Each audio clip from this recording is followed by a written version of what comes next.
On the senator's question, so would you commit today to the same privacy standards that you have demanding those of the company that purchases 23andMe?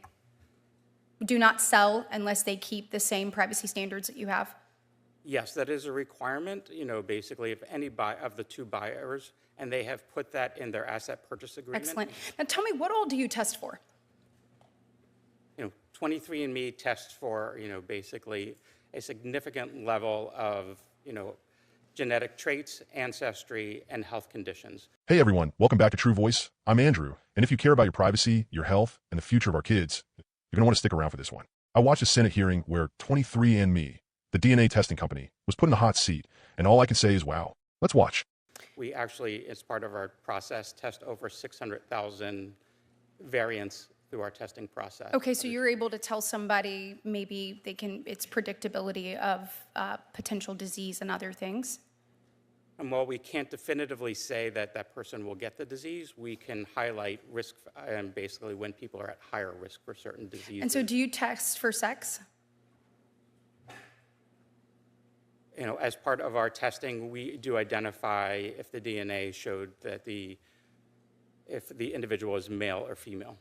And male is XY chromosome? That is correct. And female XX? Correct. On your database, though, you go into saying that if people self-identify of another gender, that you will attempt to give them a prognosis of the gender that they identify with versus the gender that they test for. Senator, I'm not aware of that. Oh, yeah, you do. So it says, we understand that sex is not always binary, and the words male and female may not accurately reflect an individual's identity. We also recognize that being categorized by birth sex may be an uncomfortable or triggering experience to some, and we do not mean to delegitimize anyone's gender identity or expression. We use your self-reported sex to customize your health and trait reports. For example, genetic risk and what they may mean differ between men and women. So men and women are different, right? I mean, you say that here.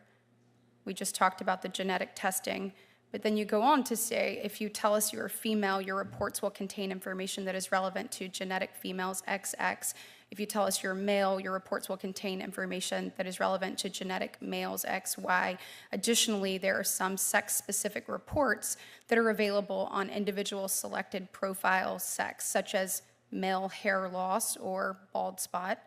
That's because either we're not able to build out an acceptable model for both genders or because the trait is actually sex-specific. And so I guess I'm wondering, did you test, like if it's a genetic female that identified to you as a male, would you test them for male pattern baldness? Senator, basically, we, as you mentioned, we actually the customer does report to us, what they believe their sex is, and we test against that as well as what we found in the DNA as testing as well. I think probably the DNA is what's best for predicting actual future disease or harm or what may come, good or bad, for the individual. On that note, you have about 15 million customers, is that right? That's correct. Okay. Of that, how many are kids? How many are kids? Mm-hmm. Senator, I don't know that number. So you don't know. From what I read on your website, obviously parents can agree to have their child's DNA tested. Is that correct? That is correct. So you don't know, of the 15 million people, you don't know how many of those profiles are under 18? I don't have that information with me today, but I'd be happy to take. Do you have a guess? I don't have a reasonable guess, Senator. Sir, I think we have to be vigilant when it comes to children and their DNA. We've talked today about all of the potential risk that could occur, from privacy to security risk, obviously blackmail, amongst a number of things. Would you commit to me today that in the sell you will sell no child's DNA under the age of 18, that you will delete that account? Congressman or Senator, I will take that back and we'll review that. I think you absolutely should. And on that note, when it comes to bankruptcy, Professor, tell me, when you look at a privacy ombudsman in this space when you're looking at minors, children? What type of protection is currently in place? And what do we need to be doing as Congress? And actually, I'd like to open this up to everybody to ensure that children are protected in this space. My understanding is that there are specific laws protecting children information. I'm not an expert on those laws, but whatever laws exist outside of bankruptcy are enforced inside of bankruptcy as well. Do you all have another? I'd love your thoughts. You know, for human subjects research, we have special rules for children population, and that might be a place to look for some comparisons.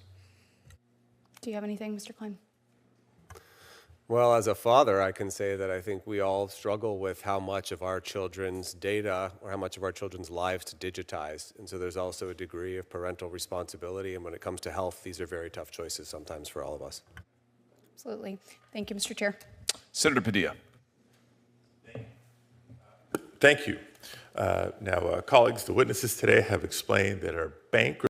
The first thing that stood out to me was when the company said any buyer would have to uphold the same privacy standards. That's good on paper. But here's the thing. As a Democrat who believes in strong regulation and consumer protection, I'm not just going to take a corporation's word for it. We need these standards codified in a law. Trust is great, but laws are better.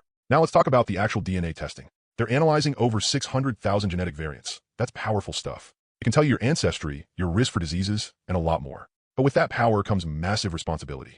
They even admitted they can't definitively predict a disease, only highlight risks. And look, that's honest. Science isn't fortune-telling. But when you have people interpreting these results at home without a doctor, misinformation becomes a real risk. Then we got into the gender and biological sex debate. And here's where it gets interesting. As a proud Democrat, I absolutely believe in affirming people's gender identity. And I respect that 23andMe tries to be inclusive.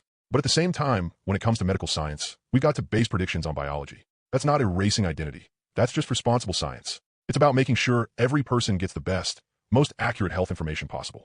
Now here's where I got genuinely concerned. When a senator asked how many of their 15 million users are children, the rep couldn't answer. That's unacceptable. And then he couldn't even commit to deleting or protecting children's DNA in the case of a sale or bankruptcy. I mean, come on, that's a red flag if I've ever seen one.